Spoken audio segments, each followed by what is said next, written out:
उसने शंभू के कंधे पर हाथ फेरते हुए कहा, तुम्हें खुद को दोष देने की जरूरत नहीं है। हमेशा ऐसे लोग होंगे जो दूसरों को हेय दृष्टि से देखते हैं। शंभू ने कहा, भाई सेन, ये अच्छा है कि आप नाराज नहीं हैं। वास्तव में उन लोगों के पास केवल बुरे मुंह हैं, लेकिन वे वास्तव में बहुत दयालु हैं। रुद्रसेन मदद नहीं कर सके, लेकिन कड़वाहट से मुस्कुराए। ये शंभू वास्तव में बहुत ईमानदार था। उन लोगों ने उसे आदेश दिया था और उसे फटकार लगाई थी, लेकिन फिर भी वो उनके लिए बोला। दुर्भाग्य से उसकी दयालुता को कौन याद रखेगा, कौन इसकी सराहना करेगा। शंभू ने अपना सिर खुजलाया और कहा, भाई सेन, आप अभी अभी पिंग्याओ टाउन आए हैं। आपने अभी तक कमरा बुक नहीं किया है ना? रुद्रसेन ने सिर हिलाया और कहा, चूंकि हर कोई स्पिरिट ड्रैगन इन में रह रहा है, इसलिए मैं भी वहीं रहूंगा। शंभू ने कहा, स्पिरिट ड्रैगन इन के कमरे पहले से ही भरे हुए हैं। अगर भाई सेन को कोई आपत्ति नहीं है तो आप मेरे साथ रह सकते हैं। हालांकि मैं जिस कमरे में रह रहा हूं वो सबसे साधारण है। मुझे थोड़ी चिंता है कि भाई सेन को अन्याय महसूस होगा। इसमें अन्याय महसूस करने की क्या बात है? रुद्रसेन मुस्कुराया। शंभू ने खुशी से कहा, जब तक भाई सेन को कोई आपत्ति नहीं है तब तक कोई बात नहीं। फिर भाई सेन, कमरों को देखने के लिए मेरे साथ आओ। रुद्रसेन ने सिर हिलाया और शंभू के पीछे पीछे अपने कमरे में चला गया।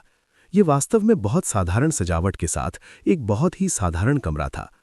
शंभू ने शर्मिंदगी से कहा, यह वास्तव में बहुत आसान है।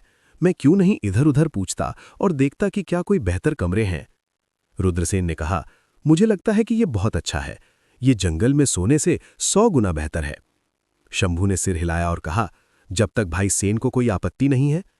रुद्रसेन ने शंभू को उत्सुकता से देखा और पूछा, भाई हान, आप नेबुला सिटी जाने के लिए अपनी जान जोखिम में क्यों डाल रहे हैं? शंभू ने शर्मिंदगी से अपना सिर खुजलाया और कहा, मैंने सुना है कि नेबुला समिति छात्रों की भर्ती कर रही है, इसलिए मैं अपनी किस्मत आजमाने की उम्मीद कर रहा हूं।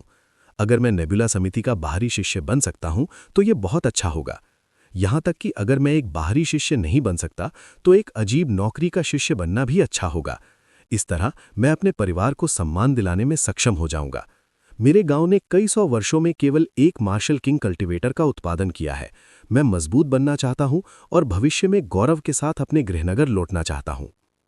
शंभू की आंखों में आशा प्रकट हो गई। वो आशा से भर गया। उसकी आंखों में इस तरह के दृढ़ भाव ने रुद्रसेन को थोड़ा द्रवित कर दिया। समूह में कुल 12 लोग थे। शंभू से बात करने के बाद रुद्रसेन को पता चला कि जिस युवा मालिक ने उनकी मदद की थी उसका नाम योहान था। उसकी पहचान काफी रहस्यमयी लग रही थी। हालांकि वो कम शब्दों का व्यक्ति था, लेकिन उसकी एक असाधारण स्थिति थी, क्योंकि वो एक पुराने नौकर का अनुसरण कर रहा था जो मार्शल किंग दायरे की 10वीं परत पर था। मध्यस्थ के रूप में काम करने वाले अधेड़ उम्र के किसान को शाहिद कहा जाता था। वो मार्शल किंग क्षेत्र की 8वीं परत पर था और कमजोर नहीं था। पीठ पर तलवार रखने वाले किसान को पवन कहा जाता था। मोहक और मोहक महिला को गायत्री कहा जाता था। मासूम दिखने वाली लेकिन घमंडी लड़की का नाम सपना था। सफेद कपड़े पहने युवक का नाम इब्राहिम था। वे तीनों मार्शल किंग क्षेत्र की 4थी परत पर थे। इतनी कम उम्र में मार्शल किंग क्षेत्र की 4थी परत तक खेती करने के लिए उनकी प्रतिभा काफी अच्छी थी। भाई बहनों की एक जोड़ी भी थी जो हमेशा चुप रहती थी। रुद्रसेन पर भी उनका गहरा प्रभाव पड़ा, क्योंकि छोटी बहन बहुत सुंदर थी। उसके पास उत्कृष्ट और सुंदर चेहरे की एक जोड़ी और एक नाजुक और दयनीय आभा थी। वो खूबसूरत थी और लगभग 16 या 17 साल की लग रही थी। लड़की का नाम कावेरी था। उनके भाई की उम्र रुद्रसेन के समान थी और उन्हें केशव कहा जाता था। लगभग 30 साल का एक किसान भी था जिसका नाम समर्थ था। शंभू ने कहा, याहुजा भाई बहन यंग मास्टर योहान, गायत्री, सपना और इब्राहिम मेरे ही जैसे हैं। वे सभी नेबुला पवेलियन जा रहे हैं और इसमें शामिल होने की योजना बना रहे हैं। ये कुलीन परिवारों के बच्चे हैं और उनके नेबुला पवेलियन में शामिल होने की उच्च संभावना है। अच्छा, ठीक है कि इब्राहिम और गायत्री चचेरे भाई हैं। रुद्रसेन मुस्कुराए और कहा, कोई आश्चर्य नहीं है, इसलिए वे रिश्तेदार हैं। अगर हम परिवार नहीं हैं तो हम एक ही घर में प्रवेश नहीं करेंगे। शंभू केवल अपना सिर खुजला सकता था। वो इब्राहिम और गायत्री के बारे में कुछ भी बुरा नहीं कह सकता था। शंभू का व्यक्तित्व हमेशा से ऐसा ही रहा है। वे बहुत ईमानदार और दयालु थे।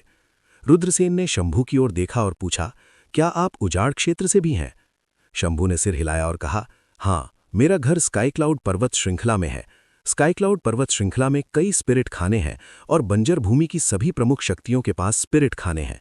ग्रामीण इन प्रमुख शक्तियों के लिए स्पिरिट खानों का खनन करेंगे और एक निश्चित राशि में पुरस्कार प्राप्त करेंगे। हालांकि हमारा गांव बहुत छोटा है और हमेशा दूसरे गांवों द्वारा तंग किया जाता है। हम केवल सबसे बंजर स्पिरिट खानों का खनन कर सकते हैं, इसलिए हमें मिलने वाले पुरस्कार बहुत कम है। ग्रामीण मेरे लिए गांव के पुरस्कारों को खेती के संसाधनों के लिए बदल देते हैं। मुझे नेबुला पवेलियन में शामिल होना चाहिए और महिमा के साथ घर लौटना चाहिए, ताकि ग्रामीणों को अब नहीं धमकाया जाए और एक अच्छा जीवन जीना पड़े। रुद्रसेन मोटे तौर पर स्काई क्लाउड पर्वत श्रृंखला के वातावरण का अनुमान लगा सकते थे।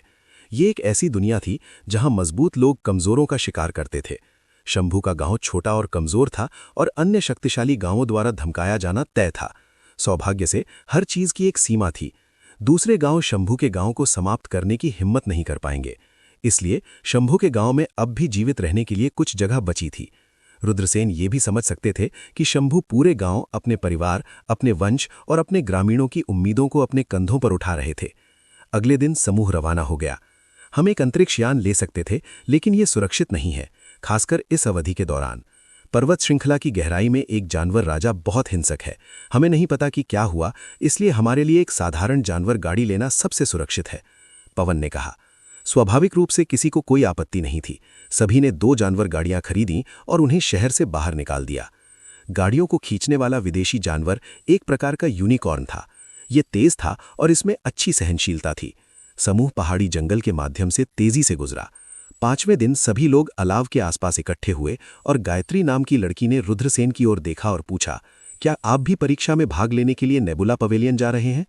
रुद्रसेन ने नहीं सोचा था कि गायत्री उनसे बात करने की पहल करेंगी। वास्तव में पिछले कुछ दिनों में शंभू और केशव नाम के युवक के अलावा रुद्रसेन मूल रूप से किसी और से संवाद नहीं करते थे। दूसरों को स्पष्ट रूप से मार्शल जनरल स्तर के किसान के साथ संवाद करने में कोई दिलचस्पी नहीं थी। हालांकि जब गायत्री ने पूछा, रुद्रसेन ने सिर हिलाया और कहा, मैंने सुना है कि नेबुला पवेलियन शिष्यों की भर्ती कर रहा है। मैं देखने जाने की योजना बना रहा हूं। मुझे उम्मीद है कि मैं शामिल हो सकता हूं। गायत्री ने उपहास करते हुए कहा, यह सच है कि नेबुला पवेलियन शिष्यों की भर्ती कर रहा है, लेकिन यह किसी को नहीं भरता है। गायत्री के हाव भाव में श्रेष्ठता की भावना थी, जिससे रुद्रसेन को काफी दुख हुआ, लेकिन उन्होंने उसका खंडन नहीं किया। सपना ने कहा, बेशक अगर कोई आपकी सिफारिश करता है तो आपकी शक्ति से आप प्रवेश करने में सक्षम हो सकते हैं और एक अजीब नौकरी शिष्या बन सकते हैं। अजीब नौकरी शिष्या क्या होती है? सपना ने कहा, अच्छी तरह से कहने के लिए ये एक शिष्या है। सीधे शब्दों में कहें तो ये एक अजीब नौकरी शिष्या है। हालांकि भले ही ये एक अजीब नौकरी शिष्या हो, न केवल कोई भी एक बन सकता है। अजीब नौकरी शिष्याएं भी खेती कर सकती हैं। यदि भविष्य में उनका प्रदर्शन उत्कृष्ट है तो अब भी उन्हें बाहरी संप्रदाय के शिष्य के रूप में पदोन्नत होने की उम्मीद है। दहाड़। इसी समय पर्वत श्रृंखला की गहराई से एक पृथ्वी हिलाने वाले जानवर की दहाड़ आई। जमीन जोर से हिल गई। ये एक राजा है। गायत्री और अन्य लोगों के चेहरे पीले पड़ गए। नेहे नेहे नेहे नेहे। दोनों यूनिकॉर्न इतने डर गए थे कि वे पागल हो गए। वे तुरंत रस्सियों से मुक्त हो गए और जंगल में भाग गए। हमारे यूनिकॉर्न। सपना और बाकी लोगों के चेहरे बहुत खराब थे। यूनिकॉर्न भाग गए थे, इसलिए वे केवल यात्रा के इस हिस्से के लिए ही चल सकते थे। इससे उनके लिए मुश्किल हो गई, जो असाधारण परिवारों से आए थे। जानवर लगातार 3 बार दहाड़ता रहा। पहाड़ हिल गए और जमीन टूट गई। ये बहुत डरावना था।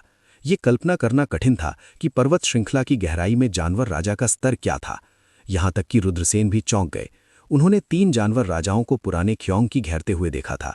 वे तीनों जानवर राजा असामान्य रूप से मजबूत थे, लेकिन वे पर्वत श्रृंखला की गहराई में इस जानवर राजा के जितने मजबूत नहीं लग रहे थे।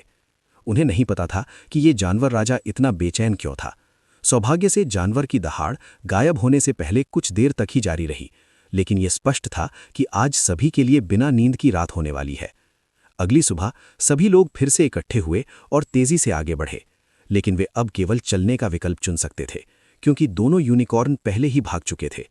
जब वे एक घाटी से गुजरे तो रुद्रसेन ने थोड़ी भौहें चढ़ाईं। उन्हें लगा कि कुछ गड़बड़ है। ये बहुत शांत था और वे अभूतपूर्व क्यू को महसूस कर सकते थे। रुद्रसेन की आत्मा शक्ति यिन यांग दायरे की 7वीं स्वर्गीय परत के समान थी। उसकी इंद्रियां असामान्य रूप से मजबूत थीं, इसलिए अगर कोई खतरा था तो वे इसे पहले ही महसूस कर लेंगे।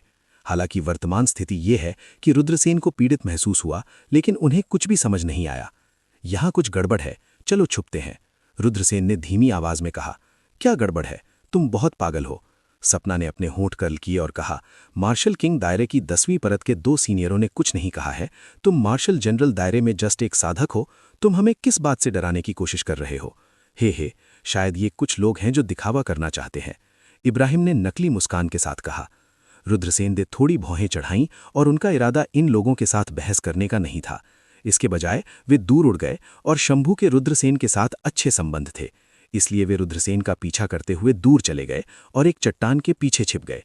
योहान ने बूढ़े नौकर से कुछ फुसफुसाया और रुद्रसेन और शंभू के छिपने के स्थान की ओर भी उड़ गए। केशव, कावेरी, पवन और अन्य लोग भी उड़ गए। गायत्री और अन्य 2 के चेहरे बहुत खराब थे। उन्होंने अभी रुद्रसेन का मजाक उड़ाया था, लेकिन उन्हें उम्मीद नहीं थी कि अन्य लोग छिप जाएंगे। कुलीन परिवारों के शिष्यों के रूप में वे किसानों की मानसिकता को नहीं समझते थे, जो वर्ष भर बाहर प्रशिक्षण कर रहे थे। इन किसानों को जिंदा रहने के लिए अतिरिक्त सावधानी बरतनी होती थी। रुद्रसेन ने कहा था कि यहाँ कुछ गड़बड़ है, इसलिए वे उन पर विश्वास करना पसंद करेंगे। बैंग! अंतरिक्ष यान में विस्फोट हो गया। अरे! दयनीय चीखें सुनाई दीं। कई काश्तकार खूनी धुंध में फट गए। कुछ मजबूत काश्तकार या जादू के खजाने वाले लोग तुरंत नहीं मरे, लेकिन वे गंभीर रूप से घायल हो गए। वे सभी भागने की कोशिश में आसपास के जंगल की ओर भागे। हूश! लेकिन इस समय घाटी से एक भयानक चूसण बल आया, जो भाग रहे सभी लोगों को बहा रहा था। फिर अंतरिक्ष यान के मलबे, काश्तकारों और हवा में मौजूद हर चीज को चूसण बल द्वारा जल्दी से घाटी में चूस लिया गया। मर चुके हैं, वे सब मर चुके हैं। गायत्री डरावनी होकर चिल्ला उठी। उसका चेहरा पहले ही डर से पीला पड़ चुका था। सपना भी डर से कांप रही थी। इब्राहिम इतना डर गया था कि वो हिल नहीं पा रहा था। बाकी लोग भी बहुत पीले थे। बीस्ट किंग बहुत भयानक था। इतने विशाल अंतरिक्ष यान पर शायद हजारों किसान थे, लेकिन उन सभी को जानवर राजा ने एक पल में मार डाला और खा लिया। दहाड़! जानवर राजा, जो घाटी की गहराई में छिपा हुआ था, उसने एक पृथ्वी को हिला देने वाली दहाड़ निकाली। फिर ये दूर तक उड़ गया। जानवर राजा बहुत तेज था। हर कोई केवल एक छाया देख सकता था। वे बीस्ट किंग के शरीर को स्पष्ट रूप से नहीं देख सकते थे। बीस्ट किंग बिना किसी निशान के गायब हो गया था। तुम मौत को डेट कर रहे हो। दूर से एक उग्र दहाड़ आई। तलवार के साथ एक काश्तकार जानवर राजा की ओर दौड़ा, जो घाटी की गहराई में उड़ रहा था। यिन यांग दायरे में एक बड़ा शॉट। गायत्री उत्साह से चिल्ला उठी। उस जानवर राजा ने आखिरकार इंसानों को नाराज कर दिया है। ये मारा जाने वाला है। इब्राहिम उत्साह से चिल्लाया। रुद्रसेन अवाक रह गए। भाई बहनों की ये जोड़ी वास्तव में अपना संयम नहीं रख सकी। गुनगुनाना। यिन यांग दायरे के काश्तकार ने अपनी तलवार लहराई और 100 मीटर लंबी तलवार की रोशनी काटी। आकाश में 100 मीटर लंबी तलवार की रोशनी हवा को काटती है, जिससे एक भयानक आभा निकलती है। जब तलवार नीचे गिरी तो ऐसा लगा जैसे आसमान गिर रहा है और धरती फट रही है। स्वर्ग और पृथ्वी को चकनाचूर कर रहा है। यिन यांग दायरे के काश्तकार ने दहाड़ते हुए कहा। 100 मीटर लंबी तलवार की रोशनी तुरंत धुंध में डूबे जानवर राजा की ओर बढ़ गई। दहाड़! पशु राजा ने एक पृथ्वी को चकनाचूर करने वाली दहाड़ दी। फिर उसने अपने जानवर के पंजे को लहराया और उसे नीचे पटक दिया। बैंग! 100 मीटर लंबी तलवार की रोशनी चकनाचूर हो गई। विशाल पंजा यिन यांग दायरे के काश्तकार की ओर पटक दिया। अरे नहीं! यिन यांग दायरे के काश्तकार की अभिव्यक्ति बदल गई। वो जल्दी से पीछे हट गया, लेकिन तब तक बहुत देर हो चुकी थी। विशाल जानवर का पंजा उसके शरीर में पटक दिया गया।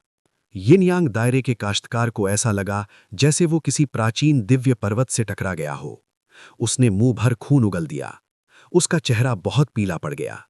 उसका शरीर लगभग फट गया। ये कैसे संभव है? ये कैसे हो सकता है? गायत्री अविश्वास से चिल्लाने लगी। वो मानव जाति का यिन यांग दायरे का एक साधक था, एक उच्च और शक्तिशाली विशेषज्ञ। वो जानवर राजा के एक हमले को भी नहीं रोक सका। गायत्री को विश्वास करना मुश्किल लग रहा था। सनसनाहट! यिन यांग दायरे का काश्तकार मुड़ा और भाग गया। पशु राजा दहाड़ता हुआ उसका पीछा करता रहा। पलक झपकते ही ये बिना किसी निशान के गायब हो गया। ओह! पशु राजा को जाते देख रुद्रसेन ने राहत की सांस ली। वो अपनी छिपने की जगह से बाहर निकल आया। वो ऐसा लग रहा था जैसे वो अभी-अभी किसी आपदा से बचा हो। उन्होंने कहा, भाई सेन, इस बार ये सब आपकी देन है, अन्यथा हम मर गए होते। हाँ, इस बार ये सब भाई सेन के लिए है, पवन और अन्य लोगों ने जल्दी से कहा। इस घटना के बाद रुद्रसेन के बारे में सभी की राय थोड़ी बदल गई थी। उन्हें लगा कि रुद्रसेन उतने बुरे नहीं हो सकते जितने वो दिखते हैं। आखिरकार किसी को भी खतरे का पता नहीं चला था, लेकिन रुद्रसेन ने खतरे को पहले ही भांप लिया था। ये कुछ चीजों को समझाने के लिए पर्याप्त था। रुद्रसेन ने मुस्कुराते हुए कहा, इतना विनम्र होने की कोई जरूरत नहीं है। इब्राहिम ने अजीब लहजे में कहा, मैं जस्ट भाग्यशाली था, इसमें बड़ी बात क्या है। रुद्रसेन ने थोड़ा भौएं सिकोड़ी, लेकिन कुछ नहीं कहा। सभी अपने अपने रास्ते पर चलते रहे। 3 दिन बाद जानवर राजा, जो कुछ दिनों के लिए गायब हो गया था, फिर से प्रकट हुआ। इस बार वो अत्यधिक चिड़चिड़ा था। दहाड़ दहाड़ दहाड़, लगातार दहाड़े सुनाई दीं। दहाड़ के झटके से कई लोगों के चेहरे पीले पड़ गए। क्या हुआ? सभी का चेहरा शौक से भर गया। पहले पशु राजा की दहाड़ ने जंगल को हिला दिया था, लेकिन वो इतना पागल नहीं था। लेकिन अब ये जानवर राजा पूरी तरह से पागल हो गया था। बहुत जल्दी रात के उत्तरार्ध में कुछ भयानक हुआ। पूरा आदिम जंगल हिल गया और जानवरों की दहाड़ें हर जगह सुनी जा सकती थीं। अरे! दूर से दुखद चीखें आ रही थीं। कुछ काश्तकारों को क्रूर जानवरों ने मार डाला। पवन ने उड़कर एक पहाड़ी की चोटी पर जाकर चारों ओर देखा। उसने जंगल में कहर बरपा रहे क्रूर जानवरों की एक अनंत सेना को देखा। उसका चेहरा अत्यधिक पीला और भद्दा था। पवन जल्दी से नीचे उड़ गया। क्या हो रहा है? गायत्री ने पूछा। उसका चेहरा पीला पड़ गया। जानवर अराजकता, पवन ने उदास होकर कहा। क्या? जानवर अराजकता? सभी का चेहरा पीला पड़ गया। जानवर अराजकता सबसे भयानक चीज थी, क्योंकि एक बार ऐसा होने पर सैकड़ों, हजारों या लाखों क्रूर जानवर जंगल में भगदड़ मचा देंगे। वो बहुत भयानक था। यदि वे केवल कुछ जानवरों से निपट रहे होते तो वे इसे संभालने में सक्षम हो सकते थे, लेकिन इतनी बड़ी संख्या में क्रूर जानवरों का सामना करते हुए एक यिन यांग काश्तकार भी डूब जाता। क्या आप सभी धर्म वस्त्र पहने हुए हैं? चलो उड़ते हैं, सपना ने कहा। उसका चेहरा पीला पड़ गया था। मत उड़ो, आसमान में अधिक खतरनाक है, रुद्रसेन ने कहा। तुम क्या जानते हो? इब्राहिम ने डांटा। सपना ने भी रुद्रसेन की ओर ठंडे भाव से देखा। अगर तुम यहां मरना चाहते हो तो तुम रह सकते हो। वे उड़ना चाहते थे, लेकिन 1 दर्जन काश्तकार पहले ही आकाश में उड़ चुके थे। लेकिन जल्द ही वे आतंक में चिल्लाने लगे। अरे, वो क्या है? आकाश में क्रूर जानवर उड़ गए। उनके नुकीले पंजे काश्तकारों के शरीर को छेद रहे थे। एक पल में 1 दर्जन किसानों की मौत हो गई। जब उन्होंने ये देखा तो सपना, अब्राहम और अन्य लोग जो उड़ना चाहते थे पीले पड़ गए। गड़गड़ाहट, गड़गड़ाहट, जमीन जोर से हिल गई। रुद्रसेन ने धीमी आवाज में कहा, हम अब यहां नहीं रह सकते, जानवरों की भीड़ आ रही है। लेकिन हमारे पास भागने के लिए कहीं नहीं है, पवन ने उदास होकर कहा। पवन ने उदास भाव से कहा, अब जबकि जंगल खूंखार जानवरों से भर गया था तो छिपने के लिए कोई जगह नहीं थी। रुद्रसेन ने कहा, मेरे साथ चलो। हमें आपका अनुसरण क्यों करना चाहिए? इब्राहिम ने ठंडे स्वर में कहा। चुप रहो, पवन, केशव और अन्य लोग ठंडे स्वर में चिल्लाए। अब्राहम, सपना और गायत्री रुद्रसेन का मजाक उड़ाते रहे थे, लेकिन उन तीनों में कोई क्षमता नहीं थी। जब उन्हें खतरे का सामना करना पड़ा तो वे अपनी बुद्धि से डर गए थे। दूसरी ओर रुद्रसेन खतरे की स्थिति में भी बहुत शांत थे। पवन और अन्य लोग उनकी शांति से बहुत प्रभावित हुए। रुद्रसेन इब्राहिम और अन्य लोगों पर ध्यान देने के मूड में नहीं थे। उन्होंने कहा, हर कोई यहां मत रहो, चलो चलें, हमें कवर करने के लिए एक जगह खोजने की जरूरत है। सभी ने सिर हिलाया और रुद्रसेन के पीछे हो गए। दहाड़, एक दहाड़ हुई और सेबर के दांतेदार बाघ बिजली की गति से जंगल से बाहर निकल गया। गायत्री की ओर झपटा। अरे! गायत्री इतनी डर गई कि वो चिल्ला उठी। वो इतनी डर गई थी कि वो वहीं खड़ी थी और हिलने की हिम्मत नहीं कर रही थी। अच्छा नहीं, सभी के हाव भाव बदल गए। गायत्री को बचाने के लिए बहुत देर हो चुकी थी, भले ही वो चाहते थे। वे खतरनाक स्थिति में थे। गायत्री को बचाने का जोखिम कौन उठाएगा? सेबर के दांतेदार बाघ गायत्री का सिर काटने ही वाला था, लेकिन उसी समय गायत्री के सामने एक आकृति दिखाई दी। पू फटने की आवाज आई और सेबर के दांतेदार बाघ का सिर काट दिया गया। उसकी लाश जमीन पर गिर गई। ये वही है। सभी के चेहरे पर अविश्वास के भाव थे। ये रुद्रसेन था। वो बहुत तेज था, इतनी तेज कि बूढ़ा नौकर और पवन, जो 10वें मार्शल किंग परत पर थे, प्रतिक्रिया नहीं कर सके। सभी का दिल सदमे से भर गया। क्या वो वास्तव में सिर्फ एक सामान्य कृषक था? आप किसका इंतजार कर रहे हैं? भागो, रुद्रसेन ने गहरी आवाज में कहा। वो गायत्री पर अवाक रह गया। सेबर के दांतेदार बाघ के हमले से वो डर गई थी। गायत्री होश में आई और आगे की ओर दौड़ी। दहाड़, दहाड़, दहाड़। उसी समय सेबर के दांतेदार 1 दर्जन बाघ जंगल से बाहर निकले और रुद्रसेन की ओर झपटे। ध्यान से, बाकी लोग चौंक गए। सेबर के दांतेदार बाघ बहुत तेज थे। उनके नुकीले पंजे और बड़े बड़े नुकीले थे। उनसे बचने का कोई उपाय नहीं था। अगर उनमें से कोई भी आपके करीब आ गया तो आप मर जाएंगे। उन सेबर के दांतेदार बाघों को रुद्रसेन की ओर झपटते हुए देखकर सभी का चेहरा पीला पड़ गया। दहाड़, एक के बाद एक धीमी दहाड़ें गूंज उठीं। दर्जनों सेबर के दांतेदार बाघों ने एक ठंडी और भयानक आभा बिखेर दी। सेबर के दांतेदार बाघों में से कुछ ने रुद्रसेन को काटने के लिए अपने खून से लथपथ मुंह खोल दिए, जबकि अन्य ने रुद्रसेन को पकड़ने के लिए अपने तेज पंजे लहराए। स्थिति बेहद खतरनाक थी। इन सेबर के दांतेदार बाघों के हमलों के सामने रुद्रसेन उदासीन लग रहे थे। उसके हमले की गति बहुत तेज थी। उसके हाथ में ब्लैक ड्रैगन तलवार बह गई। Puff, puff. तलवार कीवी क्षैतिज और क्षैतिज रूप से बाहर निकली। Puff, puff. फटने की एक श्रृंखला सुनाई दी। सेबर के दांतेदार बाघों को रुद्रसेन की तलवार कीवी द्वारा तुरंत छेद दिया गया था और उनकी लाशें जमीन पर गिर गईं। इतना मजबूत? सभी की आंखें चौड़ी हो गईं और वे चौंक गए। उन्हें उम्मीद नहीं थी कि रुद्रसेन एक पल में दर्जन से अधिक सेबर के दांतेदार बाघों को मार डालेंगे। फिर उन्होंने उस अद्भुत गति के बारे में सोचा जो रुद्रसेन ने पहले दिखाई थी। इसने कई लोगों को चौंका दिया और हिला दिया। इब्राहिम और अन्य लोगों के मन में कड़वे भाव थे। जिस व्यक्ति को वे हमेशा हे दृष्टि से देखते थे वो बहुत शक्तिशाली था। उन्होंने रुद्रसेन के अपने पिछले उपहास के बारे में सोचा। अब ऐसा लग रहा था कि उन्होंने अपने चेहरे पर थप्पड़ मारा है। भाई पवन, तुम पीछे ले जाओ, मैं आगे का रास्ता साफ कर दूंगा। भाई योहान, आपके बगल वाला बूढ़ा आदमी वाम पक्ष का प्रभारी है। भाई शाहिद, आप पीछे के प्रभारी हैं। आप में से बाकी लोगों को सहयोग करना चाहिए। सभी को सावधान रहना चाहिए। मुझे डर है कि यह आगे और अधिक खतरनाक होगा। रुद्रसेन ने गहरी आवाज में कहा। हमें जानते हैं। सभी ने सिर हिलाया। संकट के इस समय रुद्रसेन का नेतृत्व स्वभाव फिर से प्रकट हुआ। जब वो आदेश देता था तो हर कोई इसे हल्के में लेता था। यहां तक कि पुराने नौकर और पवन जो मार्शल किंग राज्य में थे ने भी सिर हिलाया।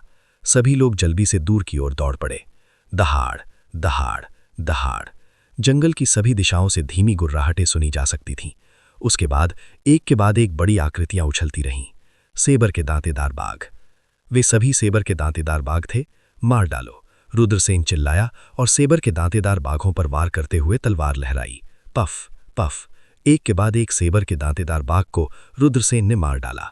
बाकी लोगों ने इन सेबर के दांतेदार बाघों को मारने के लिए मिलकर काम किया। सौभाग्य से सेबर के दांतेदार बाघ बहुत ज्यादा नहीं थे। उनमें से केवल 100 के आसपास थे। उनमें से कुछ के मारे जाने के बाद बाकी सेबर के दांतेदार बाघ पीछे हट गए। इन सेबर के दांतेदार बाघों के पास कुछ बुद्धि थी।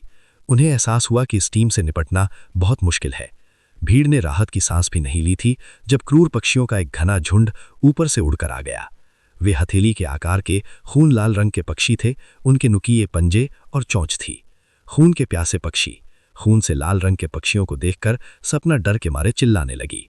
बाकी लोगों का चेहरा भी जानलेवा पीला पड़ गया। एक बार जब खून के प्यासे पक्षियों का झुंड दिखाई देता था तो वे एक घने झुंड का निर्माण कर लेते थे। उनकी चोंच और पंजे आसानी से मानव कृषक के शरीर में छेद कर सकते थे।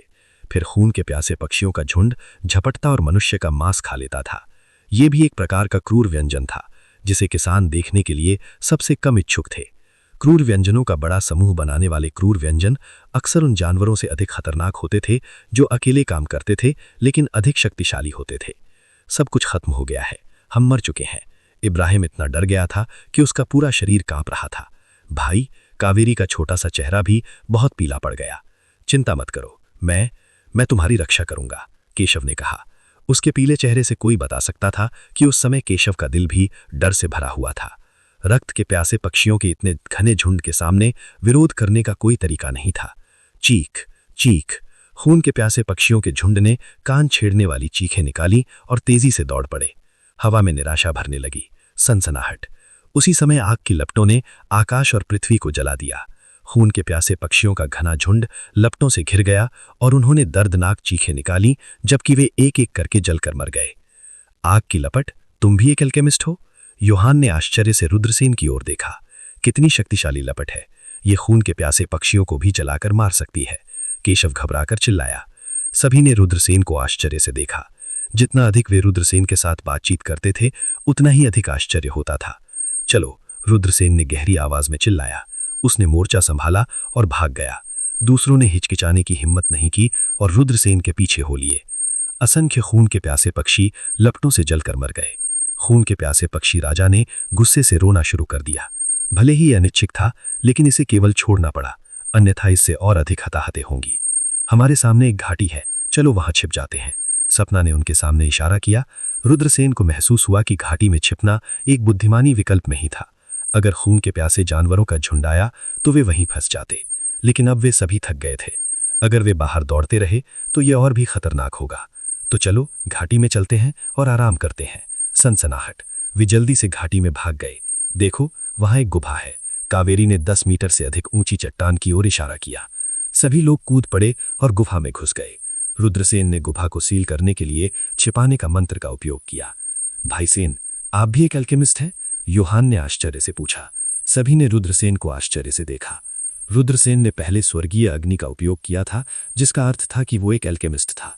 अब जबकि उसने एक छिपाने का मंत्र का उपयोग किया था, तो वो स्पष्ट रूप से एक अल्केमिस्ट था। ये अविश्वसनीय था।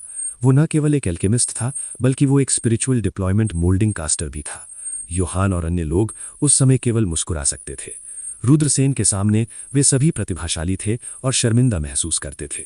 अब्राहम, गायत्री और सपना, जिन्होंने पहले रुद्रसेन का मजाक उड़ाया और उनका मजाक उड़ाया था, और भी शर्मिंदा दिखे। उन्होंने पहले रुद्रसेन का मजाक उड़ाया था और उनका मजाक उड़ाया था, लेकिन अब जब उन्होंने इसके बारे में सोचा तो ऐसा लगा जैसे वे अपने ही चेहरे पर थप्पड़ मार रहे हैं। रुद्रसेन ने कहा, मैं कीमिया के बारे में 1 या 2 बातें जानता हूं। चलो थोड़ा आराम करते हैं, हमें नहीं पता कि बाद में क्या होगा। सभी ने सिर हिलाया। स्वाभाविक रूप से वे सभी प्रार्थना कर रहे थे कि रात जल्दी बीत जाए। कल सुबह तक जानवरों का तांडव कम हो चुका होगा और वे आराम करने के लिए समय का उपयोग करने में सक्षम होंगे। हालांकि जब भोर होने वाली थी तो पृथ्वी कांप उठी और पहाड़ हिल गए। जानवरों की दहाड़ और मानव कृषकों की दहाड़ बाहर से आती सुनी जा सकती थी। साफ जाहिर है कि ताकतवर जंगली जानवर ताकतवर इंसानी कृषकों से लड़ रहे थे। घड़घड़ाना। गुफा हिंसक रूप से हिल गई और रुद्रसेन और अन्य लोग जाग गए। अच्छा नहीं है, गुफा ढहने वाली है, जल्दी करो और बाहर निकलो। रुद्रसेन चिल्लाया। उसने छिपाने का मंत्र हटा दिया और जल्दी से बाहर निकल गया। बाकी लोग भी उसके पीछे पीछे चल पड़े। दूरी में एक शक्तिशाली कृषक एक क्रूर जानवर के खिलाफ लड़ रहा था। कल्टीवेटर ने अपने ब्लेड से वार किया और 1000 मीटर लंबी ब्लेड लाइट क्रूर जानवर की ओर फिसल गई, लेकिन क्रूर जानवर ने उसे चकमा दे दिया। विकल्प सूचक। भयानक ब्लेड ने पूरी पर्वत श्रृंखला को विभाजित कर दिया। ये एक यिन यांग कृषक और एक जानवर राजा के बीच की लड़ाई थी। यहां 1 से अधिक जानवर राजा हैं, सपना ने कहा। उसका चेहरा पीला पड़ गया था। रुद्रसेन ने कहा, जिसे हमने कल देखा था शायद एक जानवर सम्राट था, या कम से कम एक अर्ध जानवर सम्राट था। हम अब यहां नहीं रह सकते, जल्दी करो और चले जाओ। सभी लोग दूर की ओर दौड़े, लेकिन वे अभी भी जंगल से आने वाली एक भयानक आभा को महसूस कर सकते थे। फिर एक विशाल भेड़िया जो 5 से 6 मीटर लंबा और 4 से 5 मीटर लंबा था, बाहर कूद पड़ा। अच्छा नहीं है, ये एक भेड़िया है, एक गोल्ड बैग भेड़िया। रुद्रसेन के चेहरे के हाव भाव अचानक बदल गए। सुनहरी पीठ वाले विशाल भेड़िए अपने सुनहरे फर के लिए और अपने मजबूत शरीर के लिए जाने जाते थे। वे जंगल के विशाल भेड़ियों से भी अधिक भयानक थे। सबसे डराने वाली बात यह थी कि वे समूहों में हमला करना पसंद करते थे। जब एक विशाल भेड़िया दिखाई दिया तो ये एक या कुछ विशाल भेड़ियों जितना सरल नहीं था। आओ, आओ, आओ। पहली चीख पुकार के बाद और भी चीख पुकारें सुनी जा सकती थीं। झपट्टा मारना, झपट्टा मारना, झपट्टा मारना। उसके बाद और भी सुनहरे भेड़िए दिखाई दिए। जमीन जोर से हिल गई। दूरी में इतने सुनहरे भेड़िए थे कि वे उनका अंत नहीं देख सकते थे। उनमें से कम 10 हजार थे। उन्होंने रुद्रसेन और अन्य लोगों को घेर लिया। जब भीड़ ने ये देखा तो वे इतने डर गए कि उनके चेहरे घातक रूप से पीले पड़ गए। दहाड़। एक के बाद एक धीमी गुर्राहट सुनाई दी। जब गोल्डबैक विशाल भेड़िए यहां दिखाई दिए तो अन्य जानवर पहले ही डर के मारे भाग चुके थे। किसी ने भी शिकार के लिए भेड़ियों से प्रतिस्पर्धा करने की हिम्मत नहीं की। भागने वाले कुछ किसान पहले ही डर से पीले पड़ गए थे जब उन्होंने गोल्डबैक विशाल भेड़ियों को देखा। वे जल्दी से दूसरी जगहों पर भाग गए। एक नज़र में गोल्डबैक जायंट वुल्फ्स के घने झुंड ने रुद्रसेन और अन्य लोगों को पूरी तरह से घेर लिया था। दहाड़! भेड़िए के झुंड की गहराई से एक और दहाड़ आई। हजारों गोल्डबैक विशाल भेड़ियों ने दहाड़ लगाई। मूर्छे पर गोल्डबैक विशाल भेड़ियों के हमले भयंकर और भयंकर होते जा रहे थे। Push, push, push. एक सुनहरी पीठ वाले भेड़िए ने रुद्रसेन की बाह को पंजे से खरोंच दिया, जिससे एक खूनी निशान निकल गया। तुरंत खून बहने लगा। रुद्रसेन का मजबूत शरीर भी एक सुनहरी पीठ वाले भेड़िए द्वारा घायल हो गया था। इससे कोई भी देख सकता था कि गोल्डबैक जायंट वुल्फ्स के हमले कितने भयानक थे। दूसरों की स्थिति अतुलनीय रूप से खराब थी। सपना पहले ही गंभीर रूप से घायल हो चुकी थी। उसके पेट में एक सुनहरी पीठ वाले भेड़िए के पंजे से बहुत गहरा घाव था। उसका पूरा शरीर खून से लाल हो गया था और वो इतनी डर गई थीं कि वे बेहोश हो गई थीं। योहान, शाहिद, बूढ़ा नौकर, पवन, शंभू, केशव, कावेरी और समर्थ भी मध्यम से हल्के चोटग्रस्त थे। गोल्डबैक जायंट वुल्फ्स के हमले भयंकर और भयंकर होते जा रहे थे। रुद्रसेन और अन्य लोग पहले ही अधिक थका हुआ महसूस कर रहे थे। ये स्पष्ट था कि वे अधिक समय तक नहीं टिक सकते थे। शायद 1 घंटे से भी कम समय में वे सभी भेड़ियों के पेट में दफन हो जाएंगे। शंभू ने दांत पीसते हुए कहा, यदि भेड़िया राजा नहीं मरता तो हम तोड़ नहीं पाएंगे। भाई सेन, मैं भेड़िया राजा को मारने जाऊंगा। अगर मैं मर जाऊं तो गांव में संदेश भेजने में मेरी मदद करें। उन्हें बताएं कि मैं गांव के प्रशिक्षण के योग्य नहीं हूं। इतना कहकर शंभू भेड़िए के झुंड में घुसने वाला था। हालांकि शंभू की साधना विशेष रूप से अधिक नहीं थी, लेकिन महत्वपूर्ण क्षण में उन्होंने अपने कार्यों की जिम्मेदारी लेने का साहस दिखाया। वे बहादुर और निडर थे। रुद्रसेन ने शंभू को पकड़कर कहा, भाई, मुझे लगता है कि आपको अकेले घर जाना चाहिए। आपको अभी भी महिमा के साथ अपने घर लौटना चाहिए और अपने परिवार को एक अच्छा जीवन जीने देना चाहिए। मैं भेड़िया राजा को मारने जाऊंगा। भाई सेन, मैं आपके साथ चलूंगा, पवन ने दांत पीसते हुए कहा। मूल रूप से उसने सोचा था कि उसका गर्म खून पहले ही ठंडा हो चुका है, लेकिन अब जब उसने रुद्रसेन और शंभू की आत्मा और निडरता देखी तो पवन ने पाया कि उसका खून उबल रहा था। नहीं, मैं अकेले ही जाऊंगा, चिंता मत करो, मैं ठीक रहूंगा। जब रुद्रसेन ने बात खत्म की तो वे हवा में कूद पड़े। सूश, सूश, सूश। अपने सुनहरे पंखों को फड़फड़ाते हुए रुद्रसेन एक सुनहरे धुंधलेपन में बदल गया और तेजी से भेड़ियों के झुंड की गहराई में उड़ गया। इतनी जल्दी? सभी लोग चौंक गए। योहान ने कहा, सभी लोग, हमें हार नहीं माननी चाहिए। थोड़ी देर और रुकें। यदि भाई सेन बदकिस्मत है तो हम भेड़ियों के झुंड से मौत तक लड़ेंगे। अगर हम यहां मर भी जाते हैं तो भी हम नर्क के रास्ते पर अकेले नहीं होंगे। हाँ, ये सही है। मारो, मारो, मारो। पवन ने दहाड़ते हुए तलवार के एक स्लैश से गोल्डबैक डायर वुल्फ को मार डाला, लेकिन अगले ही पल एक गोल्डबैक डायर वुल्फ पवन के सामने दौड़ा और अपने नुकीले पंजों से उस पर विशैली तरीके से हमला कर दिया। पुश! पवन के सीने से मांस का एक बड़ा टुकड़ा निकल गया, जिससे खून बहने लगा। पवन ने दहाड़ते हुए गोल्डबैक डायर वुल्फ को लात मार दी। ये सिर्फ पवन नहीं था, इस समय बाकी सभी बुरी स्थिति में थे। कौन घावों से ढका नहीं था। यदि ये कोई और समय होता तो वे पहले ही हार मान चुके होते और गोल्डबैक डायर वुल्फ्स के पेट में भोजन बन जाते। लेकिन अब उन्होंने अपने दांत पीस लिए और दृढ़ रहे। वे भेड़िए के झुंड की गहराई में एक चमत्कार के प्रकट होने की इंतजार कर रहे थे। भले ही ये पूरी तरह से असंभव लगता था, लेकिन उन्हें आखिरी क्षण तक डटे रहना था। अभी होकना। एक एक करके गोल्डबैक डायर वॉल्स ने रुद्रसेन पर झपट पड़े, जो हवा में चमक रहा था। Puff, puff, puff. रुद्रसेन ने अपने हाथ में ब्लैक ड्रैगन तलवार लहराते हुए तेजी से हवा में उड़ान भरी। एक एक करके गोल्डबैक डायर वुल्व्स मारे गए। अंत में रुद्रसेन भेड़ियों के झुंड की गहराई में दौड़ पड़ा। उसने देखा कि एक भेड़िया राजा सोने से ढका हुआ एक विशाल चट्टान के ऊपर खड़ा है। साधारण गोल्डबैक डायर वुल्व्स के विपरीत इस डायर वुल्फ किंग का शरीर बड़ा नहीं था। ये केवल 1 मीटर लंबा और 2 मीटर लंबा था, जो अन्य गोल्डबैक डायर वुल्व्स की तुलना में बहुत छोटा था। हालांकि डायरवुल्फ किंग के आसपास हजारों गोल्ड बैक डायरवुल्व्स थे, उनमें से प्रत्येक 10 मीटर लंबा और 7 से 8 मीटर लंबा था। उन विशाल गोल्ड बैक डायरवुल्व्स को देखकर रुद्रसेन का चेहरा अचानक बदल गया। वे हजारों गोल्ड बैक डायरवुल्व्स बेहद शक्तिशाली थे। उन्हें डायरवुल्फ किंग के कमांडर के स्तर पर होना चाहिए। डाकुओं को पकड़ने के लिए पहले लाजा को पकड़ो, एक आदमी को गोली मारने के लिए पहले घोड़े को गोली मारें। एक बार डायरवुल्फ किंग मारा जाता है तो भेड़िया पैक ढीली रेत और तितर बितर की चादर बन जाएगा। रुद्रसेन ने अपने दांत पीस लिए और तेजी से डायरवुल्फ किंग की ओर दौड़ पड़ा। चीखना। 7 से 8 मीटर लंबे गोल्ड बैक डायरवुल्फ नेता दहाड़ा और अपना खूनी मुंह खोल देता है। भिन भिन भिन। गोल्ड बैक डायरवुल्फ नेता ने अपने खूनी मुंह में एक ऊर्जा गेंद को संघनित किया। अगले ही पल विनाशकारी ऊर्जा गेंद तुरंत बाहर निकली और रुद्रसेन की ओर फट गई। अच्छा नहीं, ये हजारों गोल्ड बैक डायरवुल्फ नेता जानते हैं कि दूर से हमला करने के लिए ऊर्जा का उपयोग कैसे करना है। रुद्रसेन के चेहरे पर बेहद स्तब्ध भाव दिखाई दे रहे थे। हजारों गोल्ड बैक डायरवुल्फ नेता थे जो दूर से हमला करना जानते थे। उसके लिए डायरवुल्फ किंग के करीब पहुंचना पहले से ही स्वर्ग पर चढ़ना जितना कठिन था। अब ये हजारों गोल्ड बैक डायरवुल्फ नेता तेजी से सभी दिशाओं में दौड़ पड़े और रुद्रसेन को घेर लिया। इस दृश्य को देखकर रुद्रसेन का चेहरा बेहद बदसूरत हो गया। हजारों गोल्ड बैक डायरवुल्फ नेताओं से घिरा हुआ होना बस निश्चित मृत्यु की स्थिति थी। भयानक ऊर्जा हमला बह गया और तुरंत रुद्रसेन की ओर विस्फोट हो गया। रुद्रसेन जल्दी से हवा में चकमा दे गए। बैंग।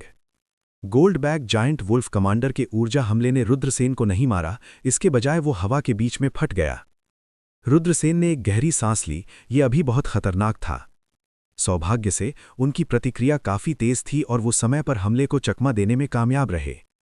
दूरी में gold back giant wolf king ने रुद्रसेन को तिरस्कार की दृष्टि से देखा। उसकी आंखों में उपहास से भरी थीं। Gold back giant wolf king की आंखों में चमक देखकर रुद्रसेन का दिल थोड़ा डूब गया।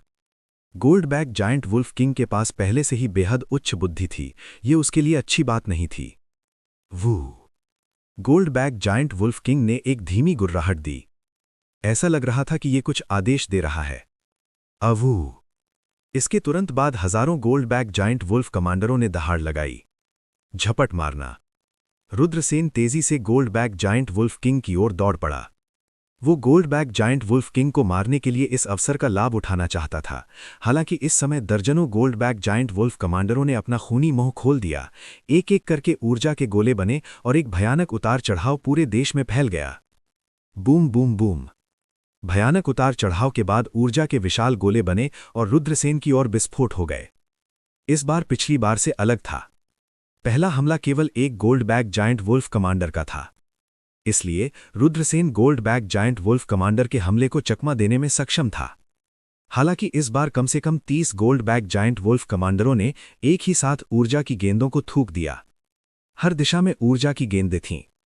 रुद्रसेन के पास छिपने के लिए कोई जगह नहीं थी। मार्शल स्पिरिट को निगलना। घने ऊर्जा हमले का सामना करते हुए रुद्रसेन ने अपनी भक्षण करने वाली मार्शल स्पिरिट को सक्रिय कर लिया।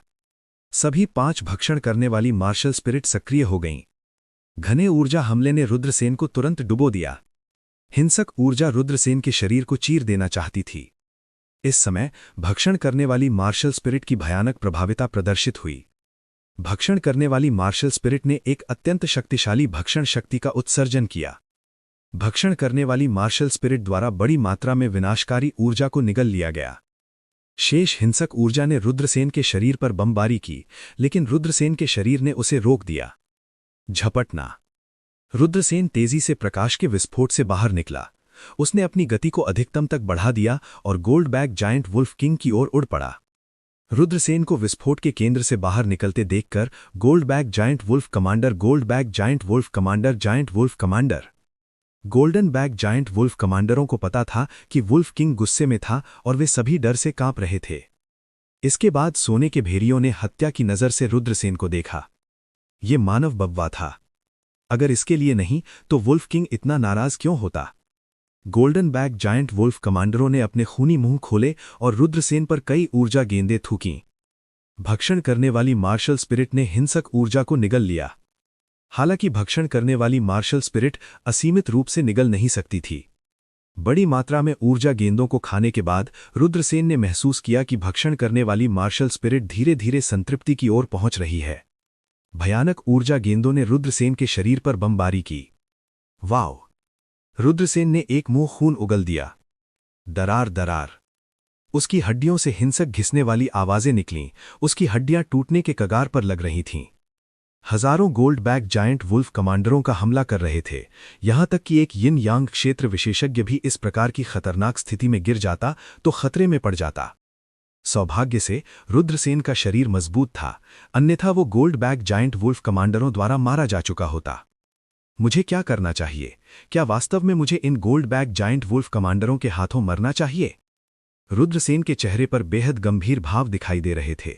आसपास का वातावरण विस्फोट ऊर्जा गेंदों से भरा हुआ था। गोल्ड बैक जायंट वुल्फ कमांडरों के हमले निरंतर जारी थे। एक के बाद एक ऊर्जा गेंदें बाहर थूकी गईं। रुद्रसेन का शरीर खून से लथपथ था।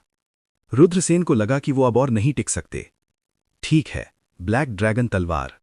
जीवन और मृत्यु के इस क्षण में रुद्रसेन को अचानक विचित्र ब्लैक ड्रैगन तलवार के बारे में याद आया। फायर किलिन ने कहा था कि ब्लैक ड्रैगन तलवार को सील कर दिया गया था। ब्लैक ड्रैगन तलवार की शक्ति को प्रदर्शित करने के लिए बड़ी मात्रा में ऊर्जा का अवशोषण करना होता था। उदाहरण के लिए रुद्रसेन ने अपने रक्तसार को जलाकर ब्लैक ड्रैगन तलवार को सक्रिय कर दिया था। अब क्या ये घनी ऊर्जा गेंद ऊर्जा का शुद्धतम रूप नहीं था? रुद्रसेन ने सोचा था कि वो मरने वाला था, लेकिन अब उसे सुखद आश्चर्य हुआ। ब्लैक ड्रैगन तलवार बाहर आ जाओ! रुद्रसेन चिल्लाया। प्रकाश की एक चमक के साथ ब्लैक ड्रैगन तलवार तुरंत बाहर उड़ गई और रुद्रसेन के हाथ में आ गई। एक मार्गदर्शक के रूप में रक्तसार दिव्य तलवार जागती है। रुद्रसेन ने सीधे एक मुंह रक्तसार थूक दिया। रक्तसार तुरंत जल गया और ब्लैक ड्रैगन तलवार में बड़ी मात्रा में ऊर्जा डाल दी गई। ब्लैक ड्रैगन तलवार पर कई रन विकृत होने लगे। ब्लैक ड्रैगन की शक्तिशाली आत्मा। ब्लैक ड्रैगन तलवार से एक गहरी दहाड़ निकली और ब्लैक ड्रैगन तलवार की आत्मा, एक शक्तिशाली ब्लैक ड्रैगन ने अपनी आंखें खोलीं।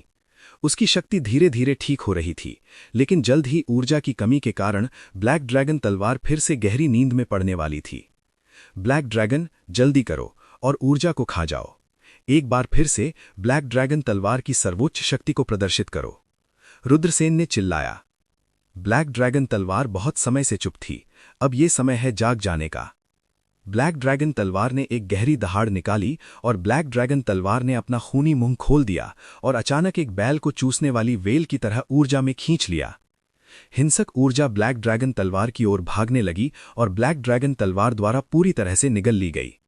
ब्लैक ड्रैगन तलवार एक अथाह गड्ढे की तरह थी, चाहे कितनी भी ऊर्जा आ जाए, उसे ब्लैक ड्रैगन तलवार द्वारा खा लिया गया होगा। ब्लैक ड्रैगन तलवार ने एक प्राचीन आभा को निकाला जो प्राचीन समय से मिलती जुलती थी। ब्लैक ड्रैगन तलवार एक अद्वितीय दिव्य हथियार था जिसे प्राचीन काल में बनाया गया था। अब हजारों गोल्डन बैक जायंट वोल्स की ऊर्जा गेंदों को खाने के बाद ब्लैक ड्रैगन तलवार ने अंत में अपनी कुछ प्राचीन शक्ति को प्राप्त कर लिया था। भले ही ये अपनी प्राचीन शक्ति का थोड़ा सा हिस्सा था, लेकिन ये दुनिया को नष्ट करने के लिए पर्याप्त था। रुद्रसेन ने ब्लैक ड्रैगन तलवार उठाई और golden back giant wolf king की ओर दौड़ पड़े। Golden back giant wolf king की ठंडी और भयानक आंखें अविश्वास से भरी हुई थीं। उसने सोचा था कि रुद्रसेन की हत्या कर दी जाएगी। आखिरकार ये 1000 से अधिक गोल्डन बैक जायंट वुल्फ्स का संयुक्त हमला था, यहां तक कि एक यिन यांग क्षेत्र विशेषज्ञ भी गंभीर रूप से घायल हो जाता अगर मारा नहीं गया होता। जहां तक उस बव्वा की बात है, वो मार्शल जनरल क्षेत्र में सिर्फ एक चींटी थी। क्यों? उसे क्यों नहीं मारा गया? क्यों? ऊर्जा गेंदें क्यों गायब हो गईं? अचानक golden back giant wolf king ने रुद्रसेन के हाथ में ब्लैक ड्रैगन तलवार को देखा। विशाल गोल्डन बैक वुल्फ किंग ने खतरे को भांप लिया और गुस्से से दहाड़ने लगा। अन्य विशाल गोल्डन बैक वुल्फ कमांडरों ने खुद को रुद्रसेन पर फेंक दिया।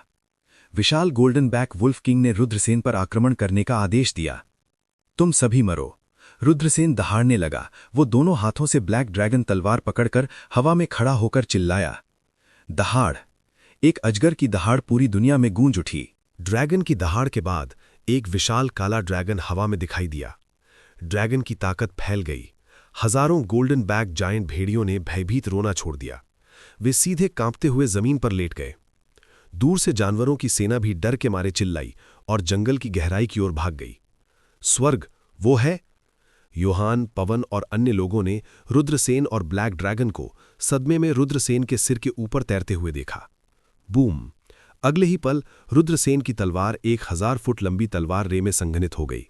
ऐसा लग रहा था कि ये दुनिया को अलग कर रहा है जब ये golden back giant wolf king की ओर बढ़ रहा था। अवू! Golden back giant wolf king ने एक भयभीत रोना छोड़ा। वो दूर भाग गया, लेकिन वो रुद्रसेन की तलवार से बच नहीं सका। पू! मांस फटने की आवाज सुनी जा सकती थी। Golden back giant wolf king को सीधे 1000 फुट लंबी स्वॉर्ड रे ने मारा था। उसका सुनहरा शरीर आधा फट गया और खून बह निकला। वुल्फ किंग के खून ने आकाश को लाल रंग में रंग दिया। अवू! जब वुल्फ किंग का सिर काट दिया गया तो घनी भीड़ से भरे गोल्ड बैक जायंट वुल्फ कमांडरों ने सभी भयभीत रोने दिए। Golden back giant wolf commander दूर भाग गए। जब उन्होंने भेड़ियों को भागते देखा तो भेड़ियों ने योहान और अन्य लोगों पर हमला करना बंद कर दिया। घड़घड़ाना, एक एक करके विशाल भेड़िए दूर भाग गए, जिससे पृथ्वी हिंसक रूप से हिलने लगी। कुछ मील दूर एक पहाड़ की चोटी पर जब 10 काले वस्त्र पहने पुरुषों ने यह देखा तो उनके हाव भाव उदास हो गए। लानत है, भेड़िया राजा मारा गया था। ये किस तरह का हथियार है? ये काफी शक्तिशाली है। काले कपड़े पहने पुरुषों के नेता के चेहरे पर बेहद उदास भाव थे। उस समूह में 2 नेता थे। दूसरे ने कहा, यह एक शक्तिशाली खजाना है। इसने इस तरह के भयानक हमले को छोड़ने के लिए भेड़ियों की ऊर्जा को अवशोषित कर लिया। ये एक सीलबंद खजाना होना चाहिए। मुझे लगता है कि ये एक सीलबंद खजाना है। यदि ये एक सीलबंद खजाना है तो इसका मूल्य बहुत कम हो जाएगा। इसे सक्रिय करना आसान नहीं होगा। कई प्रतिबंध हैं और यह बहुत अधिक ऊर्जा की खपत करेगा। काले कपड़े पहने पुरुष के पहले नेता ने कहा, चूंकि भेड़िए हमारे लक्ष्य को नहीं मार सकते थे, इसलिए हमला करने की हमारी बारी है। दूसरे काले कपड़े पहने नेता ने कहा, चलो ये करते हैं। पहले काले वस्त्र पहने आदमी ने सिर हिलाया और बाहर निकलने का बीड़ा उठाया। बाकी काले वस्त्र पहने पुरुषों ने जल्दी से सूट का अनुसरण किया। इन लोगों के शब्दों से ऐसा लग रहा था कि गोल्डन बैक जायंट भेड़िए इन रहस्यमय काले कपड़े पहने पुरुषों से सबसे ज्यादा आकर्षित थे। ब्लैक ड्रैगन तलवार के भयानक हमले के बाद सब कुछ सामान्य हो गया। रुद्रसेन अवाक रह गए। ऊर्जा की वो विशाल मात्रा केवल ब्लैक ड्रैगन तलवार को एक बार सक्रिय करने के लिए ही पर्याप्त थी। हालांकि जब उसने सोचा कि ब्लैक ड्रैगन तलवार ने आदिम दिव्य तलवार की दिव्य शक्ति का एक निशान कैसे बरामद किया था, तो उसने जो हमला किया था वास्तव में भयानक था। लेकिन उस तरह के हमले को सक्रिय करना बहुत मुश्किल था। भले ही रुद्रसेन सामान्य रूप से ब्लैक ड्रैगन तलवार को हमला करने के लिए सक्रिय कर सकता था, लेकिन इसे एक सामान्य हमला माना जा सकता था। ब्लैक ड्रैगन तलवार की प्राचीन ताकत का उपयोग करके हमला तुरंत सक्रिय किया गया था। उन दोनों के बीच का अंतर अकल्पनीय था। रुद्रसेन योहान, पवन और अन्य लोगों की ओर बढ़े। इस समय उनमें से कुछ लोग अभी तक गहरे सदमे से उभर नहीं पाए थे। क्या तुम ठीक हो? रुद्रसेन की आवाज ने उन्हें स्तब्धता से वास्तविकता में वापस खींच लिया। सभी ने जल्दी से सिर हिलाया। शंभू मुस्कुराया। मैंने नहीं सोचा था कि हम अभी भी जीवित रहेंगे। ये सब भाई सेन के कारण है, अन्यथा हम मर गए होते। ये सही है। मुझे वास्तव में भाई सेन को धन्यवाद देना है कि उन्होंने मेरी जान बचाई। पवन ने भी मुस्कुराते हुए कहा। योहान ने कहा, भाई सेन, आपने हमें बार बार बचाया है। हम आपकी दयालुता को हमेशा याद रखेंगे। रुद्रसेन ने मुस्कुराते हुए कहा, चूंकि हम सब एक साथ हैं तो हम सब साथी हैं। हम एक साथ जिएंगे और मरेंगे, इसलिए मुझे धन्यवाद देने की कोई आवश्यकता नहीं है। इसके बाद रुद्रसेन ने इब्राहिम, सपना और गायत्री की ओर देखा और पूछा, क्या तुम सब ठीक हो? तीनों लोगों के चेहरे पीले पड़ गए थे, जबकि उन्होंने सिर हिलाते हुए कहा, हम ठीक हैं।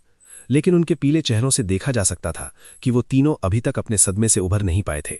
इब्राहिम का बायां हाथ कट गया था। उसे लग रहा था कि उसका भविष्य अंधकारमय है और उसका चेहरा राख हो गया था।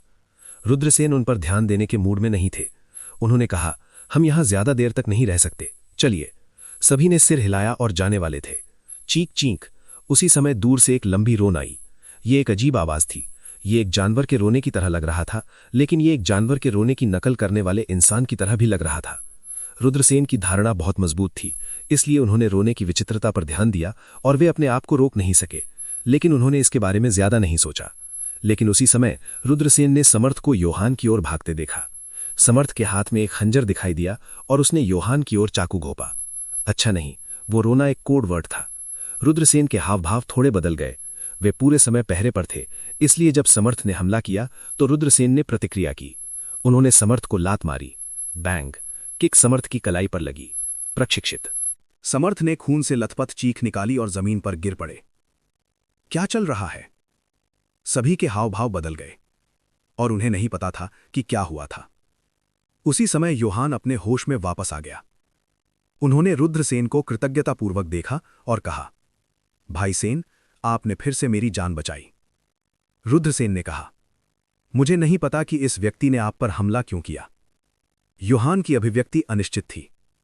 ऐसा लग रहा था कि उसे कुछ संदेह हैं, या शायद उसके पास कुछ विचार हैं। एल्डरली।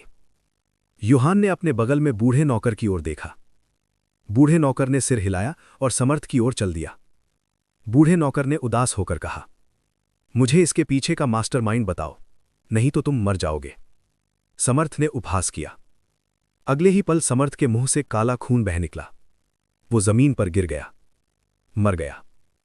बूढ़े नौकर ने उसकी जांच की और कहा, युवा मालिक, इस व्यक्ति ने अपने दांतों में जहर छिपा लिया।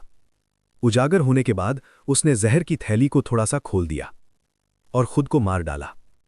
रुद्रसेन ने मन ही मन सोचा। ऐसा लग रहा था कि योहान की पहचान सरल नहीं थी। कोई उसके चारों ओर दुबका हुआ था, उसकी हत्या करने की कोशिश कर रहा था। रुद्रसेन ने सीटी की आवाज के बारे में सोचा और उसकी अभिव्यक्ति बदल गई। समर्थ के पास शायद साथी थे। उन्होंने धीमी आवाज में कहा, चलो चलते हैं, यहां खतरनाक है। सभी के हावभाव अचानक बदल गए। उन्होंने बिना किसी संदेह के रुद्रसेन की बातों पर विश्वास किया। लेकिन अगर रुद्रसेन और अन्य लोग भी जाना चाहते थे तो बहुत देर हो चुकी थी। दूर से सिलहूट आ रहे थे। काले कपड़े पहने 10 लोगों ने उड़ान भरी और रुद्रसेन और अन्य लोगों को घेर लिया। कौन? तुम कौन हो? गायत्री ने पीले चेहरे से पूछा। वह इन लोगों से घने हत्या के इरादे को महसूस कर सकती थी। उस हत्या के इरादे से उसे ऐसा महसूस हुआ जैसे उसकी आत्मा कांप रही है। ये काले कपड़े पहने लोग निश्चित रूप से उन लोगों का समूह थे जिन्होंने बिना पलक झपकाए हत्या कर दी। बलिदान के पुरुष। रुद्रसेन ने एक गहरी सांस ली। वह समझ सकता था कि ये काले कपड़े पहने लोग मौत से नहीं डरते थे। वे एक मिशन को पूरा करने के लिए खुद को बलिदान करने को तैयार थे। हमारा लक्ष्य वह है। यदि आप जीना चाहते हैं तो पेशाब करें, काले कपड़े पहने लोगों के नेता ने ठंडे स्वर में कहा। सभी काले कपड़े पहने लोगों के नेता की ओर देखते थे। वह योहान था। मुझे पता था कि वह मुझे इतनी आसानी से नहीं जाने देगा, योहान ने कहा। योहान की अभिव्यक्ति अत्यंत उदास थी। वे दोनों बलिदान के यिन और यांग कष्टाकार हैं। रुद्रसेन ने एक लंबा चेहरा खींचा। उसने नहीं सोचा होगा कि योहान को मारने के लिए 2 यिन और यांग कष्टाकारों को भेजा जाएगा। वह बहुत ज्यादा था। भाई योहान, ऐसा नहीं है कि हम आपकी मदद नहीं करना चाहते हैं, लेकिन वे बहुत मजबूत हैं। अगर हम रहेंगे तो हम मर जाएंगे। शाहिद ने हाथ पर हाथ हिलाया और भाग गया। चलो चलते हैं। अब्राहम, सपना और गायत्री भी भाग गए। भाई योहान, हमें वास्तव में खेद है। केशव और कावेरी भी भाग गए। केवल रुद्रसेन, शंभू और पवन ही पीछे रह गए। क्या तुम तीनों यहां मरना चाहते हो? काले कपड़े पहने लोगों के नेता ने कहा। उसकी आंखें हत्या के इरादे से भरी हुई थीं। पवन के हावभाव भी अनिश्चित थे। पवन काफी स्पष्टवादी थे, लेकिन ऐसी स्थिति के सामने रुकना मौत को स्वीकार करने से अलग नहीं था। पवन पहले से ही अपने दोस्तों के प्रति बहुत वफादार था। भाई पवन, भाई सेन, भाई हान, कृपया जल्दी से चले जाएं। मेरी वजह से अपनी जान मत खोएं। योहान ने अपनी मुट्ठी बांधी और कहा। उसका चेहरा बहुत शांत था, मानो वह जानता था कि वह मौत से नहीं बच सकता, और उसने संघर्ष करना बंद कर दिया। लेकिन फिर भी रुद्रसेन योहान की आंखों में अनिच्छा की गहरी भावना देख सकते थे। पवन ने दांत पीसते हुए कहा, भाई योहान, मुझे वास्तव में खेद है। जैसे ही उसने बोलना समाप्त किया, वह दूर उड़ गया और पलक झपकते ही गायब हो गया। तुम दोनों क्यों नहीं जा रहे हो? काले कपड़े पहने लोगों के नेता ने रुद्रसेन और शंभू को ठंडे स्वर में देखा।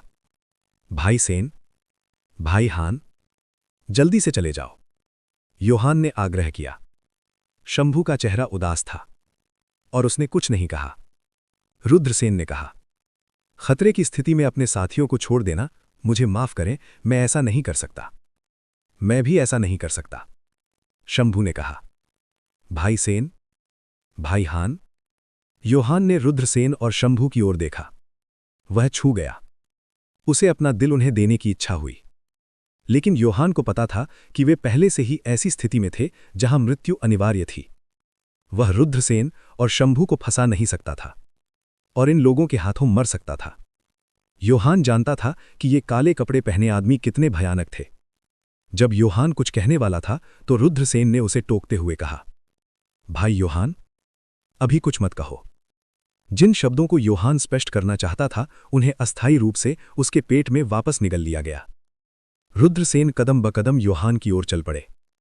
उसी समय उन्होंने काले कपड़े पहने मनुष्यों को सावधानी से देखा। रुद्रसेन ने कहा, वह लंबी हाहाकार आपकी ओर से थी, है ना? आपने समर्थ से संपर्क किया होगा और उसे योहान पर हमला करने का आदेश दिया होगा। क्या यही किया? बच्चे, तुम होशियार हो, लेकिन स्मार्ट लोग लंबे समय तक जिंदा नहीं रहते हैं। काले कपड़े पहने लोगों के नेता ने उपहास किया। मैं अनुमान लगा रहा हूं कि भेड़िए आपकी ओर आकर्षित थे। रुद्रसेन ने उदासीनता से कहा। काले कपड़े पहने दो पुरुषों के नेता चकित थे। यह मामला बहुत चालाकी से किया गया था। यहां तक कि रुद्रसेन के समूह के जासूसों को भी इस बारे में पता नहीं था। हम चाहते हैं, लेकिन दुर्भाग्य से हमारे पास क्षमता नहीं है, काले कपड़े पहने मनुष्यों के दूसरे नेता ने कहा। मैं समझ सकता हूं, लेकिन मैं यह भी जानता हूं कि कुछ चीजें अत्यंत महत्वपूर्ण हैं। वह क्या है? काले कपड़े पहने लोगों के नेता ने पूछा। वह मदद नहीं कर सकता और भौहें चढ़ाने लगा।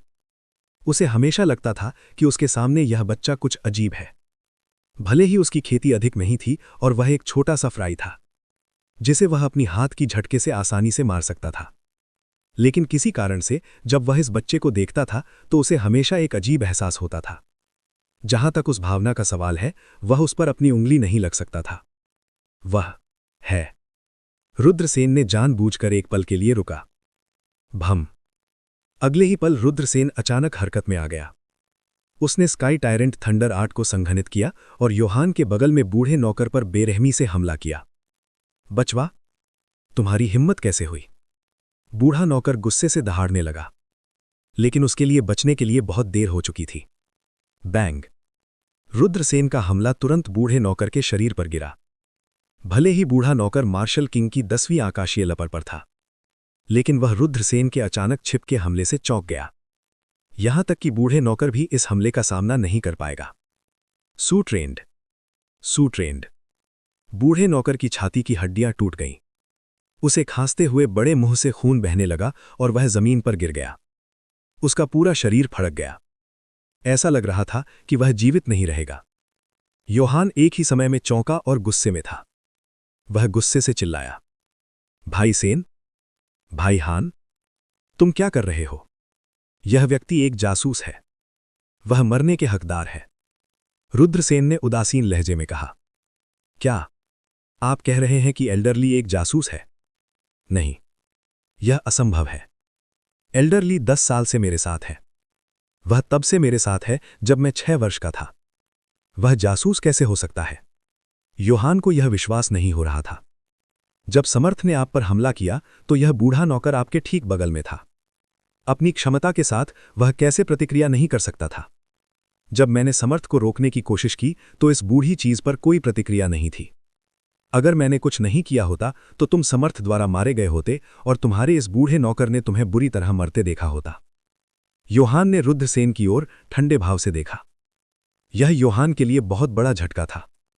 आखिरकार बूढ़ा नौकर 10 साल से उसके साथ था। वह व्यक्ति जो दिन रात उसके साथ रहता था, वास्तव में वही व्यक्ति था जो उसे मारना चाहता था। किसी के लिए यह एक भारी झटका था। योहान का प्रदर्शन रुद्रसेन की अपेक्षा से बहुत बेहतर था। उस समय वह रुद्रसेन की बातों पर विश्वास करने लगा। उसने बूढ़े नौकर की ओर देखा और कड़वाहट से पूछा, क्यों एल्डरली? मैंने आपके साथ कभी नौकर की तरह व्यवहार नहीं किया। मैंने आपको अपने दादा की तरह भी माना। तुम मुझे नुकसान क्यों पहुंचाना चाहते हो? बूढ़े नौकर ने दर्दनाक मुस्कुराहट दी और कहा, एक नौकर 2 मालिकों की सेवा नहीं करता। एक नौकर 2 मालिकों की सेवा नहीं करता। आप और योहान 10 साल से मालिक और नौकर हैं। योहान ने हमेशा आपके साथ परिवार की तरह व्यवहार किया। यहां तक कि एक विषालु बाघ भी अपने शावकों को नहीं खाएगा। योहान ने आपके साथ अपने दादा की तरह व्यवहार किया, लेकिन फिर भी आप उसे मारना चाहते हैं। क्या आपकी अंतरात्मा को कुत्ते ने खा लिया? रुद्रसेन ने बूढ़े नौकर की ओर ठंडे भाव से देखा। नवयुवक, तुमने मेरी योजनाओं को बर्बाद कर दिया। मैं तुम्हें मार डालूंगा। बूढ़ा नौकर दहाड़ते हुए रुद्रसेन की ओर दौड़ा। पू। एक उड़ती हुई तलवार निकल आई और बूढ़े नौकर की छाती में घुस गई। मूर्ख राजकुमार, तुम मुझे मारना चाहते हो? बूढ़े नौकर ने अविश्वास से योहान की ओर देखा। योहान की आंखें आंसुओं से भर गई। एल्डरली, मुझे क्षमा करें। मुझे वास्तव में अफसोस है। मैं अपने दोस्त को मरते हुए नहीं देख सकता। मैं वास्तव में नहीं कर सकता। मैं केवल तुम्हें मार सकता हूं। हाँ। बूढ़ा नौकर आकाश की ओर देखकर हंसा, फिर जमीन पर गिर गया, मर गया। अचानक रुद्रसेन द्वारा दर्जनों जेट तावीज बाहर फेंक दिए गए। बैंग बैंग बैंग, जेट तावीज एक के बाद एक फट गए और आसपास तुरंत कोहरे से भर गया। ये कुछ भ्रामक संरचनाएं थीं जिन्हें रुद्रसेन ने स्वयं खींचा था। उसने उन सभी का उपयोग काले कपड़े पहने पुरुषों को अस्थायी रूप से फंसाने के लिए किया था। चलिए चलते हैं, रुद्रसेन ने गहरी आवाज में चिल्लाया। फिर वो मुड़ा और भाग गया। दूसरी तरफ दो यिन यांग दायरे के विशेषज्ञ थे। वो योहान और शंभू उनके सामने चींटियों की तरह थे। योहान और शंभू चौंक गए। वे मुड़े और भाग गए। तावीज, लानत है, हम उस छोटे से बव्वा द्वारा धोखा दिए गए थे। छोटे, मैं तुम्हें 1000 टुकड़ों में काटने जा रहा हूं। काले कपड़े पहने दो पुरुषों की उग्र दहाड़ भ्रामक गठन से आई। बैंग बैंग बैंग, गठन से ऊर्जा की हिंसक लहरें निकली। यद्यपि रुद्रसेन ने जिन तावीजों को बाहर फेंका था वे सभी भ्रामक संरचनाओं में बदल गए थे, लेकिन वे सभी सरल थे।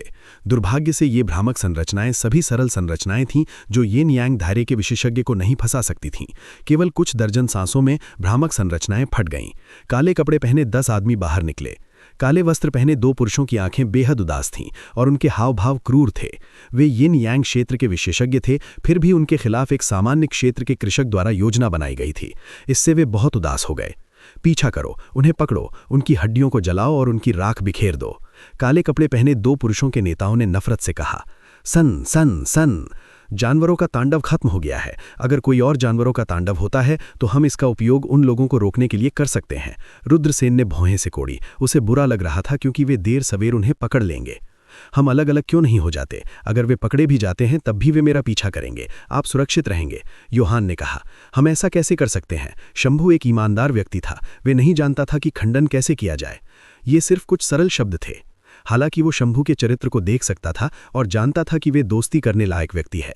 रुद्रसेन ने कहा, भाई योहान, ऐसा मत सोचो। क्या तुम्हें लगता है कि अगर हम अलग हो गए तो हम सुरक्षित रहेंगे? ये सिर्फ इच्छाधारी सोच है। काले कपड़े पहने दो आदमी पूरी तरह से क्रोधित थे और हम में से किसी को भी जाने नहीं देंगे।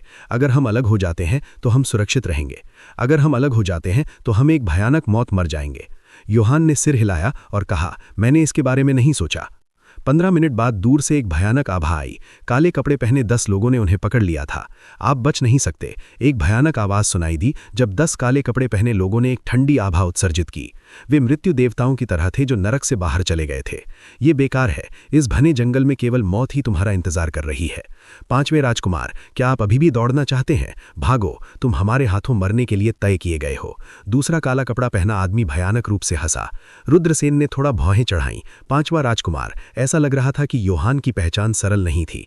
क्या ऐसा था कि सिंहासन की लड़ाई के कारण उसका पीछा किया जा रहा था? इसकी बहुत संभावना थी। रुद्रसेन जानते थे कि शाही परिवार में स्नेह जैसी कोई चीज नहीं होती है। सिंहासन के लिए भाई एक दूसरे के खिलाफ हो जाएंगे। किसी के पिता या भाई को मारना असामान्य नहीं था। उनके पीछे पीछा करने वाले बलिदान के पुरुषों को योहान के भाई ने भेजा हो सकता है। हालांकि बलिदान के इन पुरुषों में 2 यिन यांग क्षेत्र के विशेषज्ञ थे। इससे यह देखा जा सकता था कि योहान के पीछे की शक्ति निश्चित रूप से सरल नहीं थी। ये कोई प्राचीन आकाशीय राजवंश जैसी प्राचीन शक्ति हो सकती है। यद्यपि कुछ प्राचीन अमर राजवंश 4 प्राचीन राजवंशों की उतनी ताकतवर नहीं थीं, लेकिन उनका एक लंबा इतिहास था और वे विशेषज्ञों से भरे पड़े थे। योहान का चेहरा उदास था और उसने कुछ नहीं कहा। दोनों पक्ष दौड़ रहे थे और पीछा कर रहे थे, लेकिन उनके बीच की दूरी निरंतर कम होती जा रही थी। जाहिर है कि उन्हें पकड़े जाने में अधिक समय नहीं लगेगा। रुद्रसेन ने धीमी आवाज में कहा, नहीं, अगर ऐसा ही चलता रहा तो वे लोग बहुत जल्द हमें पकड़ लेंगे। चलो जानवर एम्परर के क्षेत्र में चलते हैं और अगर हम भाग्यशाली हुए तो हम इन लोगों को हिलाने के लिए जानवर एम्परर की शक्ति का उपयोग कर सकते हैं। योहान और रुद्रसेन ने सिर हिलाया और जंगल की गहराई में उसके पीछे पीछे चले गए। अन्य काले कपड़े पहने पुरुष गर्म पीछा कर रहे थे। ऐसा लग रहा था कि उन्होंने रुद्रसेन की योजना का अनुमान लगा लिया है। जैसे जैसे वे तेज हो गए, उनके हाव भाव गहरे हो गए। रुद्रसेन और अन्य 2 ने भी अपनी गति को सीमा तक बढ़ा दिया। दहाड़!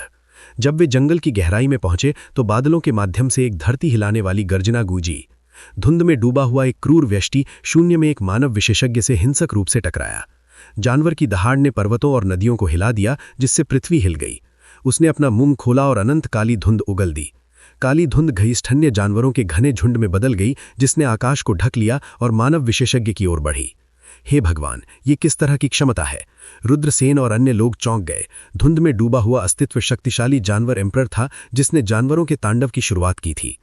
जानवर एम्परर चंद्रा, आपने जानवरों के तांडव की शुरुआत की और अनगिनत निर्दोष लोगों को मार डाला। आज नेबुला पवेलियन ने मुझे केवल आपको रोकने के लिए यहाँ भेजा है। यदि आप चीज़ों को गलत तरीके से करने में लगे रहते हैं तो नेबुला पवेलियन के पास आपको खत्म करने के अलावा कोई विकल्प नहीं होगा। मानव जाति विशेषज्ञ ने दहाड़ते हुए अपना हाथ लहराया। एक स्टार रिवर वर्ल्ड दिखाई दिया और अनगिनत सितारे नीचे गिर पड़े। दोनों पक्षों के हमले टकराए और दोनों पक्षों का सफाया हो गया। ये एक सर्वज्ञ विशेषज्ञ था। रुद्रसेन चौंक गया। अगर आपको ये कहानी पसंद आई हो तो लाइक, शेयर और सब्सक्राइब जरूर करें मेरे channel Mukul the story teller को। और नीचे कमेंट करके बताइए कि आपको अगली कहानी किस विषय पर चाहिए। मिलते हैं अगली कहानी में। धन्यवाद।